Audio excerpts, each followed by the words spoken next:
Shalom. There we go. We had a great time on the cruise. I wanted to say it was interesting that this cruise, along with our group of Messianics, there were several hundred that were on the cruise for a Southern Gospel Quartet conference. The Dixie Echoes, Pammy, do you remember any of the other names of the groups? The answer's no. Okay. So anyhow, they were on there.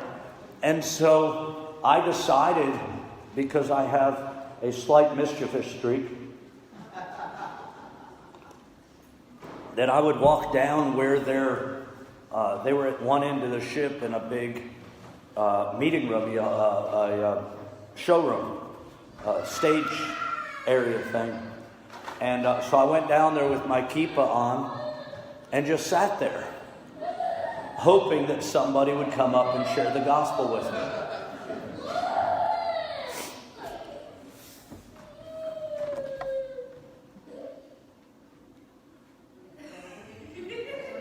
And that's how I felt when nobody did. So I went several times, and I just sat right out the door of where they were having their meeting with hopes that somebody, because I was going to let them begin and then explain to them that I was a believer and all that. And some of our people did go in to their singing thing. Pammy went down to go in, and they met her at the door, and they said, "Niet, not you. You can't go in there." I don't know why. Pammy always looked so sweet and kind, but I don't know. They wouldn't let her in, but they did let others in. So I think it was anti-Semitic. No, I'm just kidding. I am just kidding. They had no idea why that she was, she wasn't wearing a kippah or anything. She was wearing that hat she's wearing now, so which I generously bought her with her money, and I did buy her a Pandora charm for her bracelet, continuing with my commitment to be a loving husband, and that largely because most of the people on the trip had heard me talk about it last week, and we're like, okay, we're at the store, go and do your thing. So I did. And anyhow, I'm glad to be home. I enjoy going on cruises. I enjoy doing all that stuff, but there's just something about being home.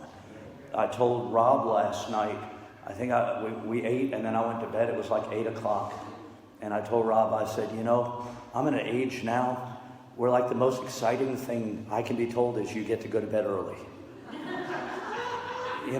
It's just one of those things it's like everybody goes, let's go do this, let's go do that. I'm like, can we just go to sleep? I just want to sleep. So anyhow, we had a great time.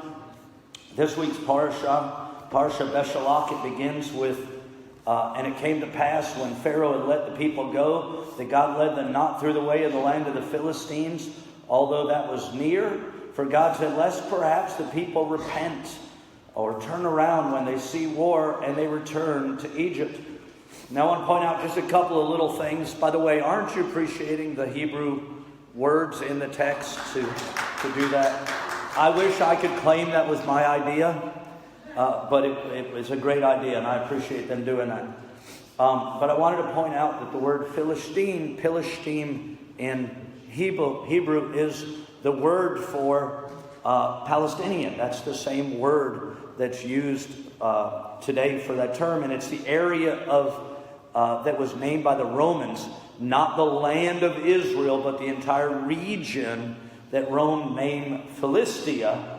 And came from that. Now what's interesting is when you read the prophetic words of Isaiah, in Isaiah 11 through 19, you'll read about the things that are going to happen to the Philistine people.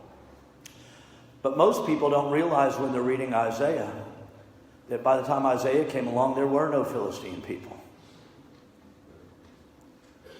So he's prophesying about a people that no longer existed, using a name that now once again does, and kind of give you some prophetic thoughts you can have on that subject. I'm not going to get into that, but it is important to note It says, although it was near, God said, I'm going to take them around the long way so that they don't see war and turn around. Now, I've read that a lot of times, and as I read it, I always thought, well, that's a good idea. You know, they're going out of slavery. They're going, and the Lord says, I'm going to take them around so that they're not going through the land of the Philistines, a well-armed land. And he says, so they don't see war. But I want to read a verse, and this is where my thought's going to be coming from this morning. It's in the next chapter. But the Egyptians pursued after them all the horses and chariots of Pharaoh and his horsemen and his army, and overtook them encamping by the sea beside Pi-hahiroth before Baal-zephon. And when Pharaoh drew near, the people of Israel lifted up their eyes, and behold, the Egyptians marched after them. Now here's the part that I want to share with you today, because it was pretty significant when it spoke to my heart, when the word spoke to my heart about this. If you remember, in between those two verses, we're introduced to the cloud and the pillar, right? We are. You can trust me. It's there. I wouldn't say it on the camera if it wasn't, because other people won't believe me as gullibly as you will. And so we're introduced to this fire and this cloud. And the fire and the cloud were there so Israel would keep their eyes on the fire and the cloud. It wasn't that they weren't going to have attacks. The entire Egyptian army is coming after them. But they weren't supposed to see it, because they were supposed to have their eyes on the cloud and the fire. The cloud and the fire were behind them. If you remember, the Egyptians are there. God brings the cloud and the fire behind them to keep them, Egypt, behind them. So they're supposed to keep their eyes on the cloud and the fire. They're supposed to keep their eyes on the Lord and on the signs that the Lord gave them, so that they wouldn't have their eyes on the battles and the enemy and the attacks and the things that are going on. Verse 10, it says, and when Pharaoh drew near, the people of Israel lifted up their eyes, and behold, the Egyptians marched after them. And they were very afraid. And the people cried out to the Lord and said to Moses, because there were no graves in Egypt, have you taken us out in the wilderness to die? Why have you dealt with us this way, to carry out us forth out of Egypt? Is not this the word that we did tell you in Egypt, saying, let us alone, that we might serve the Egyptians? For it had been better for us to serve the Egyptians than we should die in the wilderness. And I thought about that and how significant that was to me. And how many times I read the promises of the Lord. I read the blessings that He's promised us and the provision He's promised us and all the things that He's done for me and for us as a community. And you know, we're praying right now, by the way. Please remember to pray for Robin, who's homesick.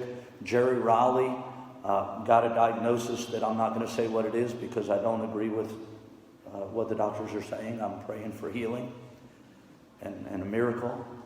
We have like 4 or 5 people that have back issues that really need a healing. Sam and Bethany and Wendy, and also Marty is sick. We need to pray for her. So we have a lot of people, but you know, we tend to. And Britton, the young lady who's the daughter of one of the pastors at Olive Baptist, she's progressively getting better, but we're praying for complete work. But we tend to hear diagnoses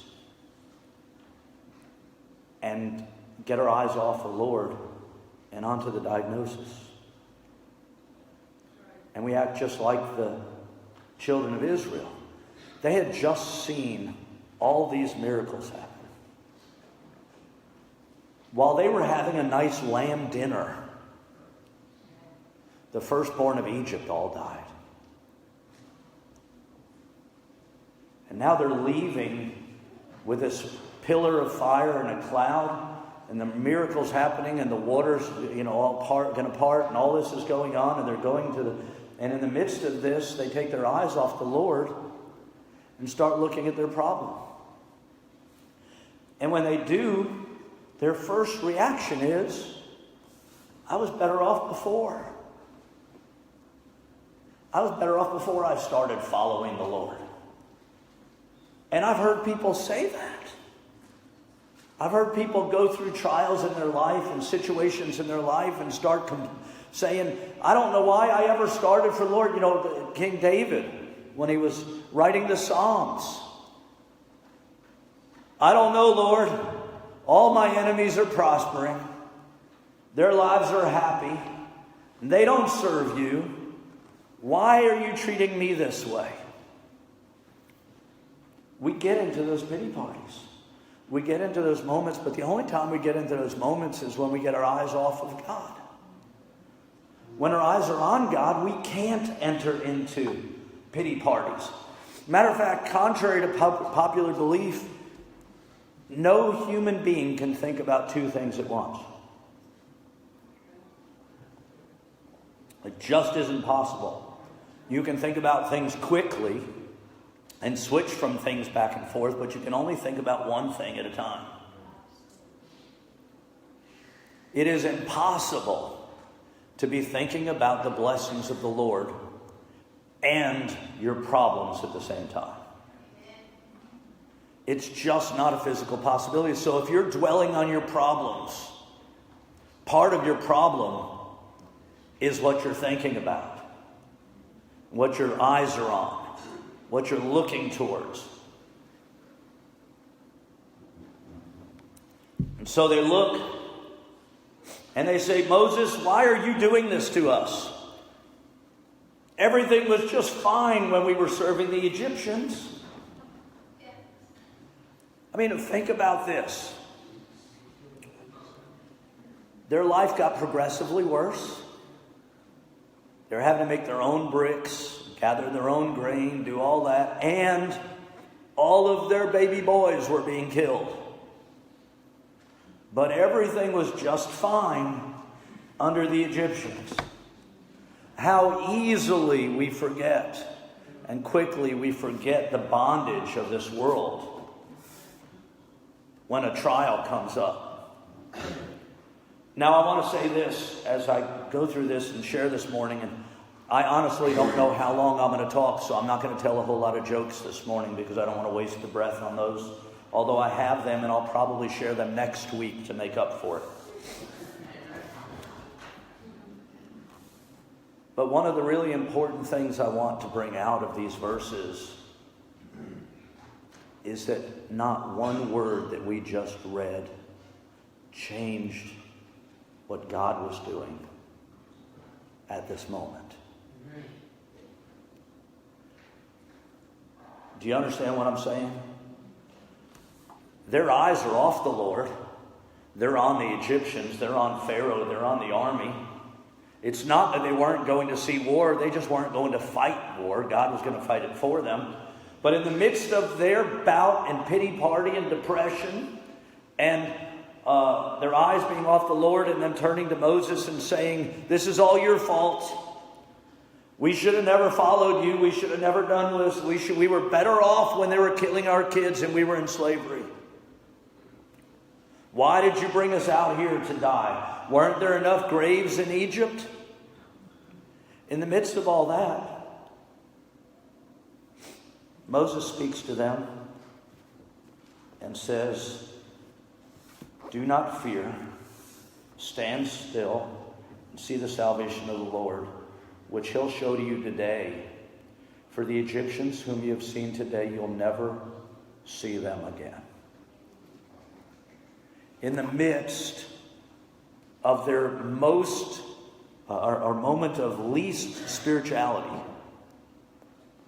You know, sometimes we think that we have the ability to stop God from being God because we're not. That if we don't believe perfectly and righteously, that all of his promises can't come to pass, because he is obligated to act only upon our will and our faith and our trust and our belief. But let me say this very clearly. If that was true, none of us would be saved today. Because he redeemed us while we were in sin. He called to us while we were sinners. His word is not dependent on your actions. Now, I do want to say there are some parts of his word that say it's dependent on your actions. For instance, giving. Give, and it should be given unto you, pressed down, heaped together, pressed down, running over. That's you give, he does.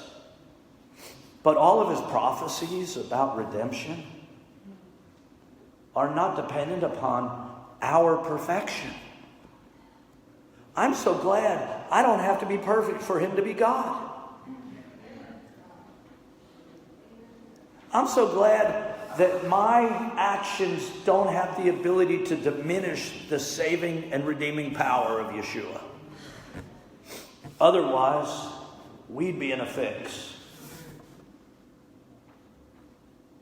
Moses says to the people, don't fear. Fear not. If you fear anything but God, you're fearing the wrong thing. We're supposed to fear God. We're supposed to have a healthy fear of God. And the word fear, quite often people talk about the word fear, and we want to, as modern believers, want to change the word fear to awe. But let me tell you, there's a Hebrew word for awe and there's a Hebrew word for fear. And the Hebrew word for fear means be afraid. Be very afraid. It's important we understand he has authority. He is supreme. He is the mighty God. And he's going to do everything he said he was going to do. And if you're on the wrong side, be afraid. It says, fear not. And then I love this next part. Stand still. It's not up to you. The reason he didn't bring them to the Philistines was so they wouldn't have to fight. This wasn't his battle. Their battle, this was his battle. And listen, most of the battles in your life are not yours to fight and win. Amen. Your battles largely rest within you. Everything outside of you, God can handle. He just isn't going to force you to do things.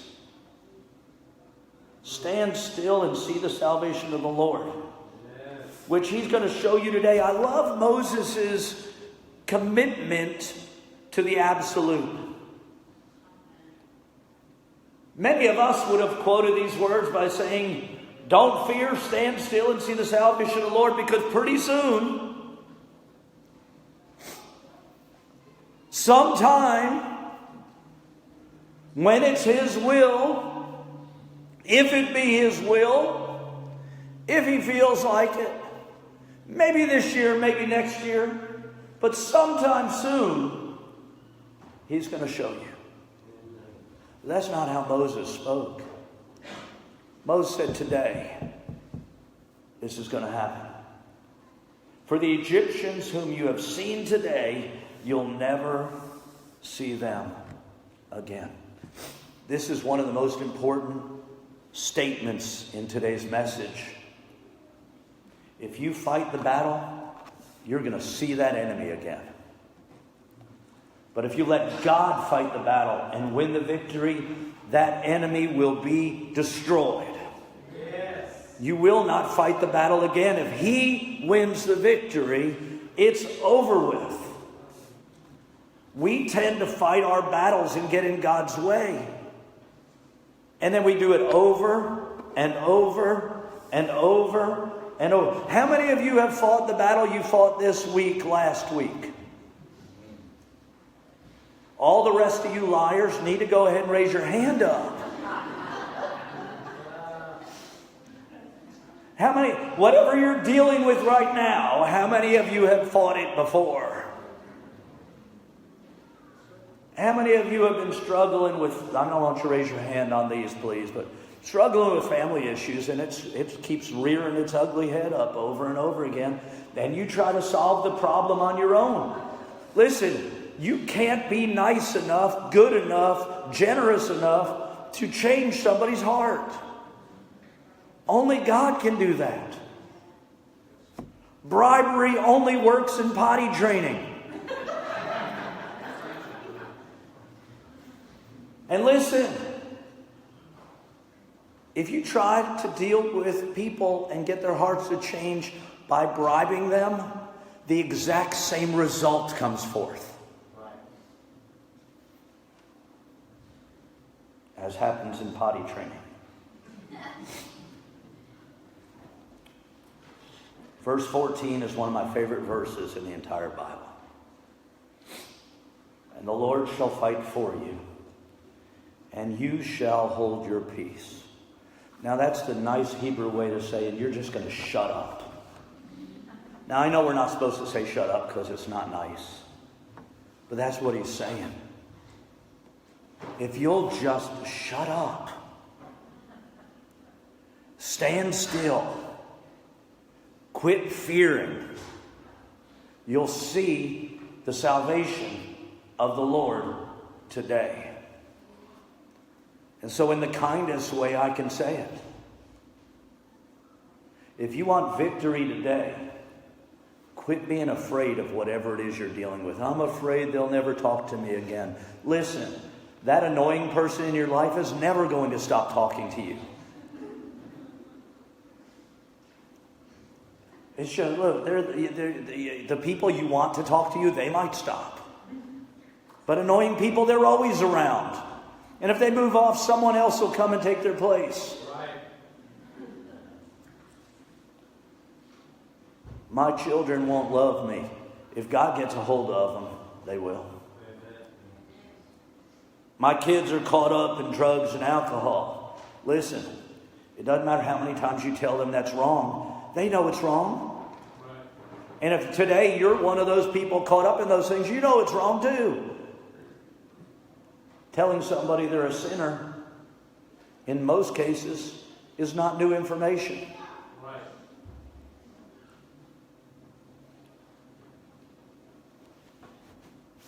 People won't love me anymore. If you're worried about it like that, they don't now.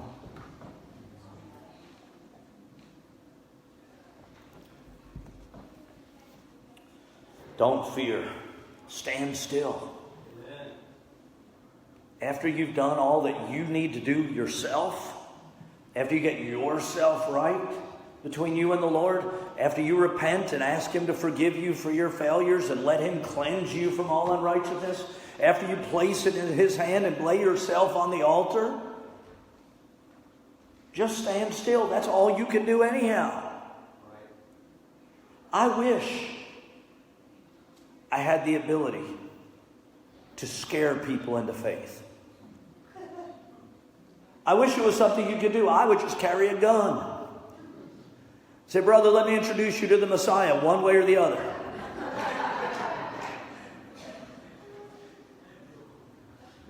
Take people up on airplane rides. Let me share something with you. We can't do that. Stand still. And the last thing is, shut up. Most of us spend more time speaking bad things into our lives and our minds than the enemy ever does. How many times have you come to synagogue or church or wherever you attend regularly and you really needed something from the Lord? And you walked in and your heart, your mind was, I need to hear from the Lord today. I'm in a crisis. I really need something from Him. And you sit down in the bench or the pew or the chair, and somebody sits down in front of you that has the ugliest dress you've ever seen in your life. Or a 9-year-old starts to scream. Or the PowerPoint slides are on the wrong song at the wrong time. or any of a million other things that happen, and you spend 20 minutes thinking about that ugly dress, that noisy child, the PowerPoint screen, if the rabbi is really sick or not. Is he just telling me he's not sick so that I won't not talk to him? Maybe he really is sick. Maybe he's got the flu. You know, the flu is really dangerous this year. People are dying from the flu. Maybe I should go home. Listen, it happens. Last week, a third of the people that didn't come to service were not sick. They didn't come because they were afraid they'd get sick. They talked themselves out of a blessing because of fear. I'm not going there, I might get sick. They went to work. It's amazing how much greater fear not getting paid is than not coming to synagogue.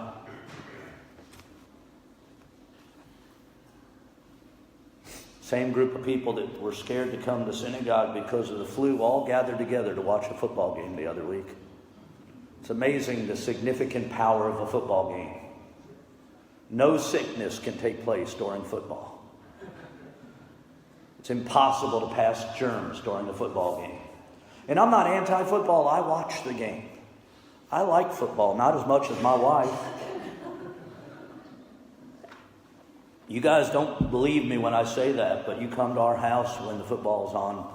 Pammy is the football fan in our family. She yells and screams. She doesn't understand the game, but she yells and screams. I'm not picking on her. She'll tell you the same thing. Defense. Pammy, we're on offense. Okay, offense. Touchdown. Oh, wait. Wrong way. You mean the guy in the red's not our team? Anyhow, we talk ourselves into much bigger problems.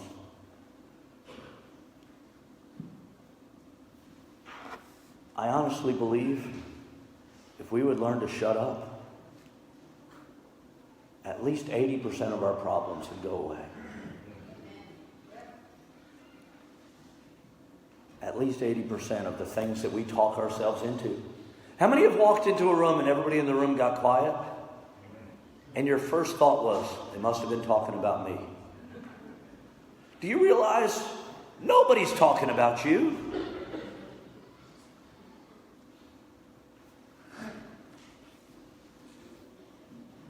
They must have been talking about me. They got quiet. Why not think they noticed I was here, respected me enough to turn and look at me? Nope. We jump to the biggest fear. How many drive on a dark road and start wondering about flat tires? You guys just aren't going to be honest today. Yeah, I mean, we get on a dark road all by ourselves, and it's middle of the night, dark road, no lights around. Tires, we hadn't worried about it all. All of a sudden, we start hearing noises. What was that? Sometimes I'll just tap on the side of the car. Pammy will go, what's that? I have no idea.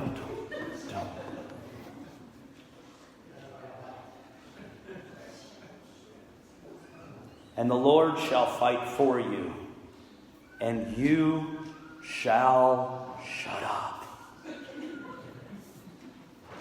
Listen, there's great value in learning that if you're not speaking positively, I'm not talking about sitting there and going, I want a Mercedes, I want a Mercedes, I want a Mercedes, I want a Mercedes, I want a Mercedes, I want a Mercedes, I want a... Now look, if you do that and it works, I want a Mercedes. But that's not what I'm talking about here. I'm talking about all of the nonsense we can talk ourselves into. All of the fear we just drum up within ourselves.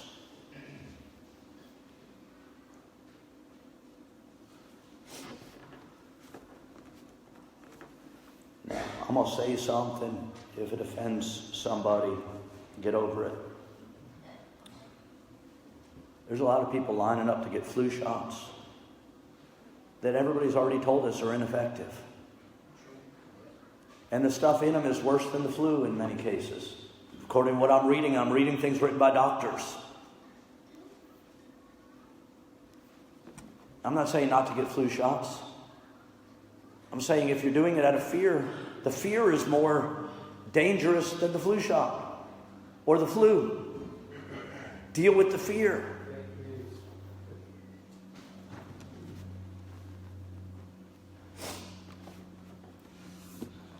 And shut up. I don't know how many times I can get away with saying that in one message. This is going to be, I'm going to post it on, that's going to be the Facebook message thing on when I post it. It's going to be, and just shut up. I bet you 25,000 people listen to it. Listen, I know I'm joking about it, but I sometimes joke because this stuff is so serious. If you just say it, people reject it.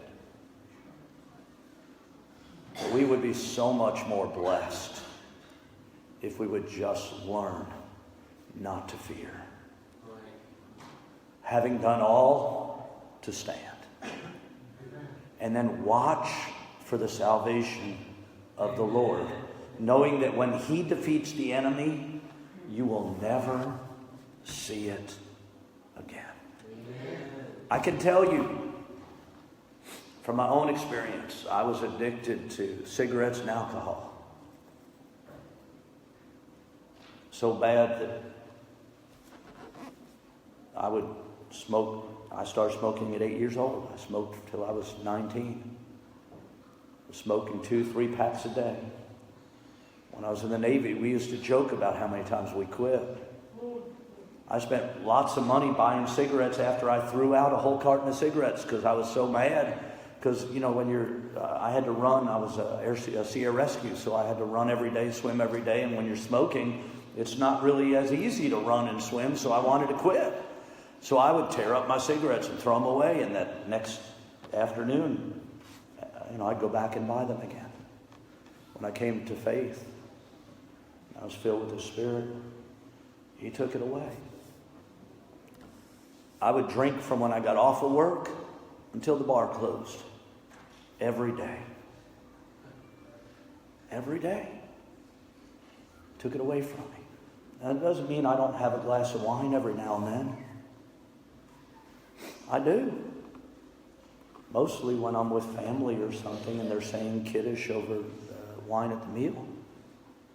But it doesn't have any control over me. I sat around in a boat filled with people drinking drinks and smoking cigarettes. And I didn't smoke a cigarette or drink a drink or want to. Because He delivered me. When He fights the battle, it is over. And you'll never see the enemy again. On the contrary, you can have it like we have it now. We're running around in fear. We're chasing around like Hammy from Over the Hedge. It's a little squirrel in a cartoon. Just runs everywhere. Crazy thing. That's us. Running around like Tasmanian devils. As long as we're doing that and our eyes are on the problem instead of God, we're not looking at the supernatural experience of God, we're looking at the physical, we will never see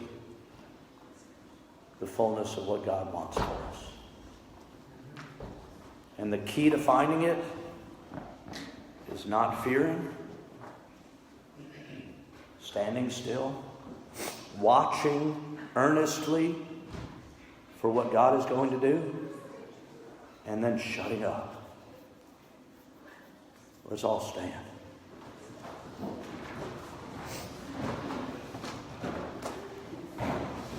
Camera, can you?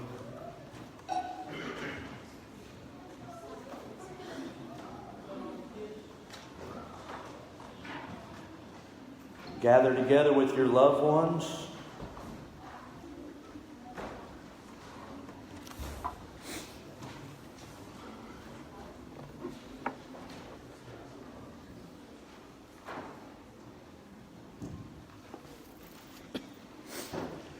For those that are visitors today, I hope you'll stay after service and enjoy Oneg with us, our time of fellowship and food.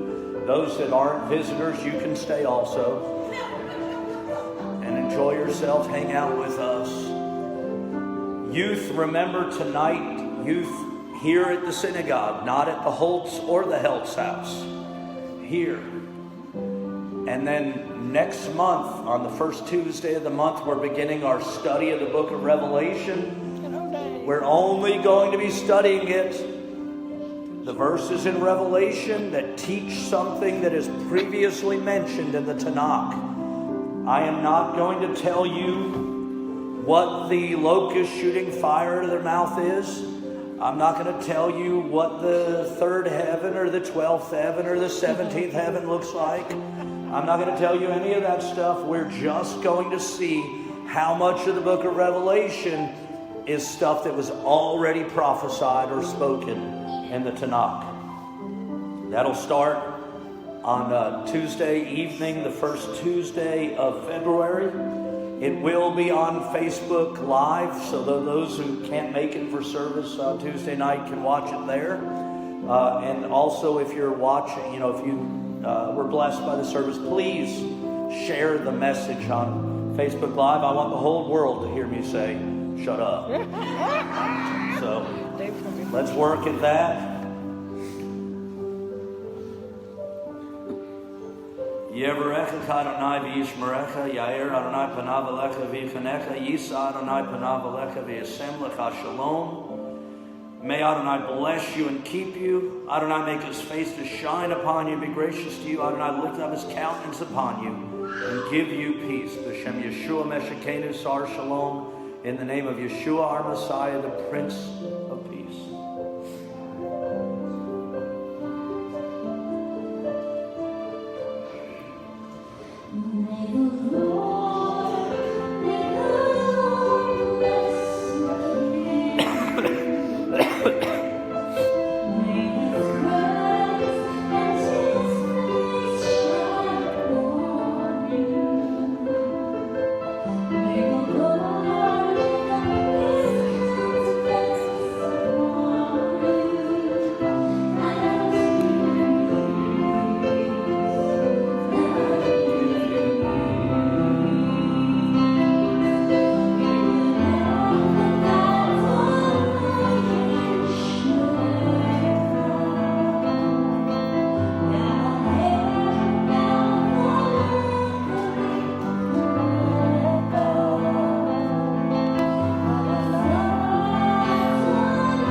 Before we break and go to the Oneg room, I forgot to mention my little sweetheart Maddie, who is fighting with asthma issues this morning. Please pray for her. That's Jeannie Henderly's granddaughter. And just pray for her on your list of prayer requests. Also, if you're a first-time visitor and you filled out your visitor's information, please bring it up. Introduce yourself to me. It would be a blessing to get to know you. And don't forget the tzedakah box. On your way through, if you'll go ahead and put your offering and tithe in the tzedakah box, I won't have to make another announcement later on in the fellowship hall. Thank you and shalom.